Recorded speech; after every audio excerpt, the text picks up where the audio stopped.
സംസ്ഥാനത്ത് ഇടതടവില്ലാതെ ജനവാസ മേഖലയിൽ വന്യജീവി ശല്യം രൂക്ഷം. വയനാട് പുൽപ്പള്ളിയിലും മലപ്പുറം മൂത്തിടത്തും പുലിയിറങ്ങി. ഇടുക്കി മൂന്നാറിനെ വിറപ്പിച്ച് കാട്ടുകൊമ്പന്മാരും തോട്ടം മേഖലയിൽ.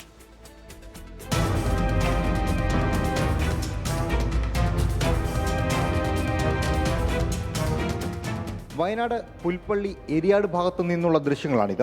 കടുവാഭീതി ഒഴിഞ്ഞ് ആഴ്ചകൾ പിന്നിടുന്നതിന് മുൻപാണ് പുള്ളിപ്പുലിയുടെ ദൃശ്യങ്ങൾ പുറത്തു വന്നത്. അതിനിടെ മലപ്പുറം മൂത്തയിടത്ത് വളർത്തുനായയെ പുലി ആക്രമിച്ചു. പ്രഭാത സവാരിക്കിടെയാണ് കൽക്കുളം തുണ്ടത്തിൽ റോബിന്റെ വളർത്തുനായയെ പുലി പിടിച്ചത്. ഇടുക്കി മൂന്നാറിൽ കാട്ടുകൊമ്പൻ പടയപ്പയാണ് തോട്ടം തൊഴിലാളികൾക്ക് തലവേദനയാകുന്നത്. പച്ചക്കാട് ഡിവിഷനിൽ കൃഷി നശിപ്പിച്ച പടയപ്പ അരുവിക്കാട് ഫാക്ടറിക്ക് സമീപം രാവിലെ നാശനഷ്ടം വരുത്തി. അതിനിടെ മറയൂർ മേഖലയിൽ നിന്നെത്തിയ മറ്റൊരു കാട്ടാന ലക്ഷ്മി എസ്റ്റേറ്റിലെത്തി. പ്രദേശത്ത് ആദ്യമായിട്ടാണ് ഈ കാട്ടാനയെ കാണുന്നത്. വന്യജീവി ശല്യം രൂക്ഷമായിരിക്കെ കുട്ടമ്പുഴയിൽ കാട്ടാനക്കൂട്ടം കുളിക്കാനെത്തിയത് സഞ്ചാരികൾക്ക് കൗതുകമായി.